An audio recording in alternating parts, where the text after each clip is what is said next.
As an attorney, I've learned a few things about how to communicate with people, especially people that don't agree with me. So today, I'm going to give you 3 top secret, powerful, simple tools that you can use today instantly to improve your communication.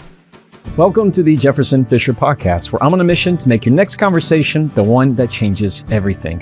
Wherever you're listening right now, I'm just going to ask you to do me a favor, and that is find the button where it said subscribe, like, follow, and click it. It's not a lifelong thing. It's something that helps me a lot because what it does is it tells wherever you're listening that this is good content. And my promise in exchange is that I'm going to make you a better communicator. Episode after episode, I'm going to be here to make sure that your words have power. So thank you very much. Now, before we get into it, I want to tell you about Cozy Earth. Cozy Earth is a longtime sponsor of this podcast for a good reason, because I live in Texas heat.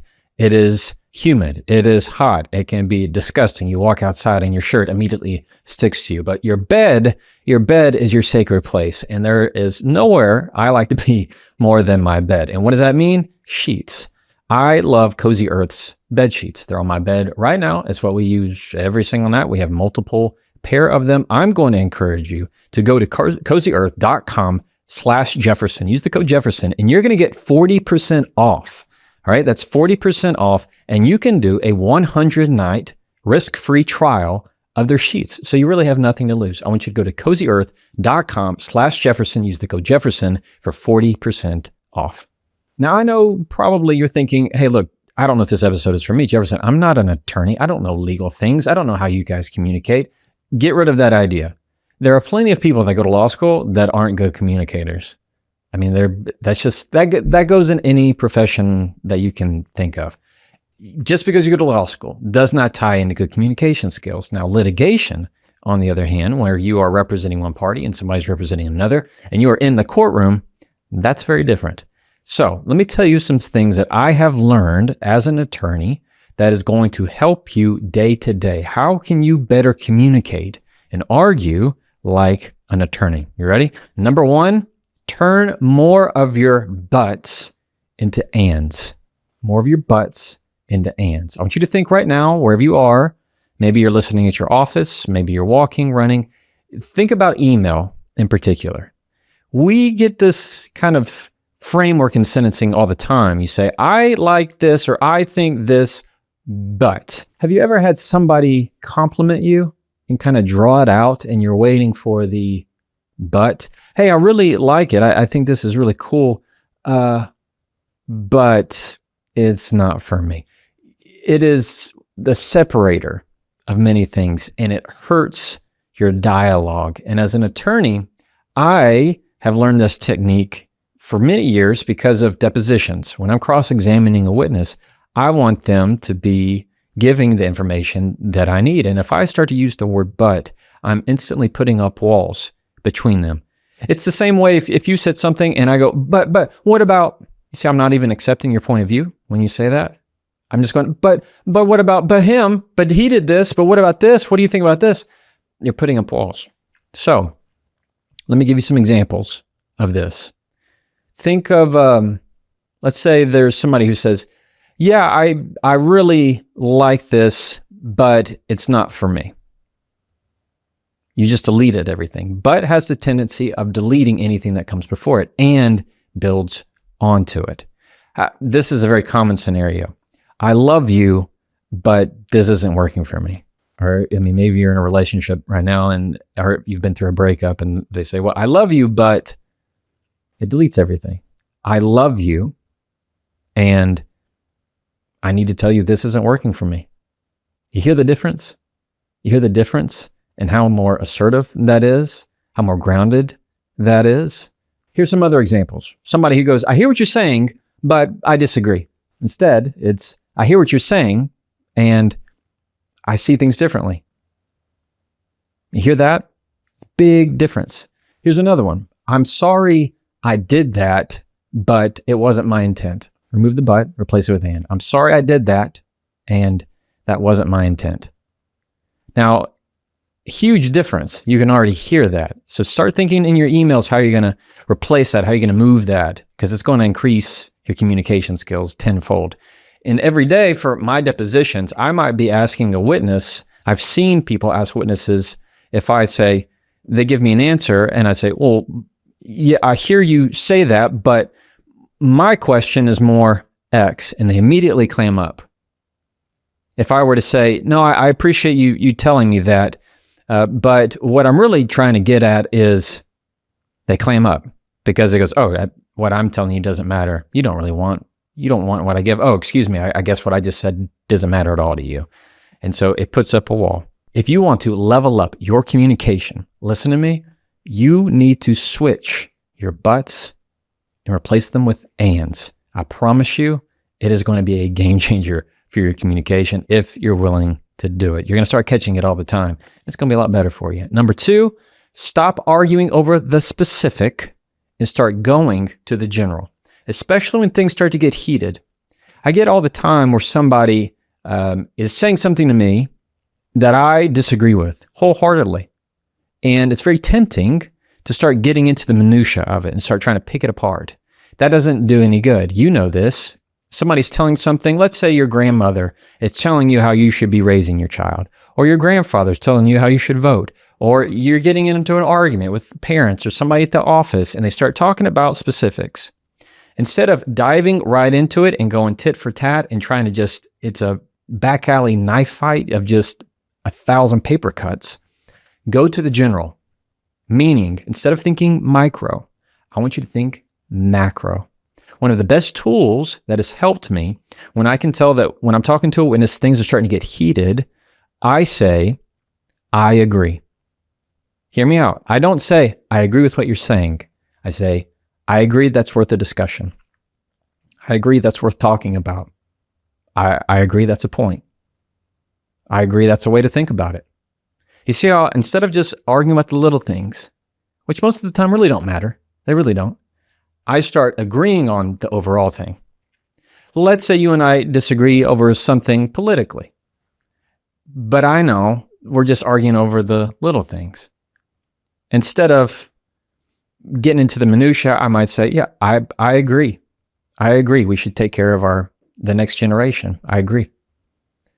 Find things to agree upon. You hear how people say find common ground? I don't necessarily agree with that all the time. What you need to do is find any ground to where you can get above, to where you feel like you're breathing above the argument. And a lot of the times that comes from not thinking micro, but thinking macro. I agree that's worth talking about. I agree that's worth a discussion. That one right there, I use all the time. I might be talking to a witness and they start trying to pull me into something, and I might say, you know what? I agree that's a concern. I agree that's a fair concern. I don't have to agree with what they said. It's just, I agree that's a fair concern. And it instantly draws them down. It's a wonderful way of stopping them from getting defensive. And it's worked time and time for me in the courtroom and in the depositions. Now, before we keep going, I want to take a second to tell you about Peak. Now, I was born and raised a coffee guy, but over the last few years, I've really found a lot of joy in teas. I drink tea at night, in the mornings, on the go, and one of the ones that I have in my daily routine is Peak. That's Pique. It's these little tea crystal packets. So it's not like an actual, you have to steep it or anything. They've already done that in the process with the crystals. So you just have to rip it off, put it in some water, and it's simple. It's on the go, and I really enjoy it. A lot of their products have awesome benefits, a lot of vitamins, a lot of supplements. One of my favorites is this new one they have that is calming. It's an electrolyte, but it also has a lot of magnesium in it. And so it's just simple.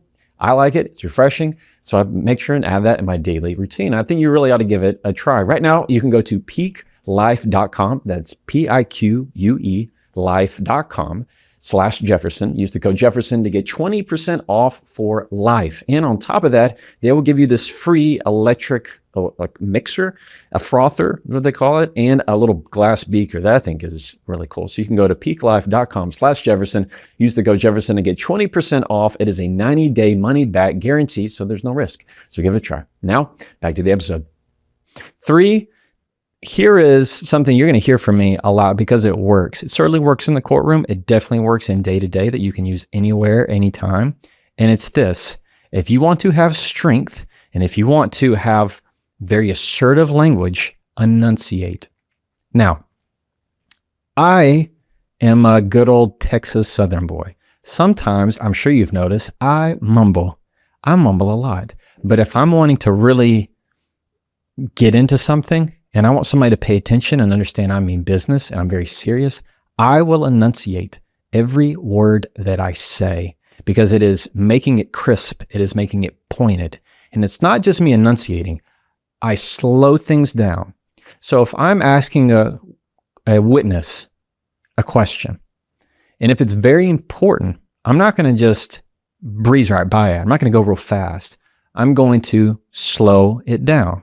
I might say, Mr. Williams, you did not go to the store. You hear that's a lot more grounded rather than me saying, Mr. Williams, you didn't go to the store, did you? You didn't go. They're going to just take that away. So if you slow it down, it's like you stay in flow in the conversation. You stay in flow. Think of it as if you're pulling some thread or you're opening a jar, you're trying to untie something, or you're hooking a fish and it's pulling on you. The tighter you pull, you snap it. So if you try to go really fast when things are getting really hectic and chaotic and tense in your conversation and you yank, you will snap that line and you will lose them for a very long time. But if you breathe and slow down your words and you enunciate and you go with the flow and you draw it out, make the conversation last longer. You're going to add in pauses. You're going to add in silence. You're not working in defensiveness. You're working in wisdom. You're giving time to regulate. So whenever you find, and whenever I have ever found a witness to be very adversarial to me, and I know they don't like me, I know that has a lot more to do with their emotion and a lot more based on their assumptions of who I am. So when I can slow down, not only do I listen better, they regulate better. And so it is something that I use time and time again. I want you to think of that imagery of whenever you rapid response to something and you get really angry, you rush into the response without thinking through it, you're snapping the line. You're snapping the line. I want you to give with it a little bit, then pull it back a little bit. And you can do that by using your breath and slowing things down and drawing out the conversation. See, I told you, it's not all that legalese stuff. It's not the henceforth, wherefore, whereas, therein, mumbo jumbo. That doesn't mean anything. These are tools that I've picked up as an attorney in the courtroom, in the depositions, you name it, mediation rooms, that have helped me improve my communication. And these are tools that can transcend any place that you are. So if you feel like you're getting worked up in the car and you're, driving with your spouse, draw out the conversation, use more silence. If you find that somebody is arguing with you about something, instead of getting into the minutia and the details, find things above it that you can agree on. I agree this is worth talking about. Easy to use. And number one, get in the habit, you see how I reverse this? Get in the habit of turning your buts into ands. That one to me is the most powerful. That one is the most powerful because you pick it up. Just get militant. Get disciplined about finding ways to turn your buts into ands. Because buts put up walls, ands build bridges. So use the one that gets you where you want to go. All right? As always, try that and follow me.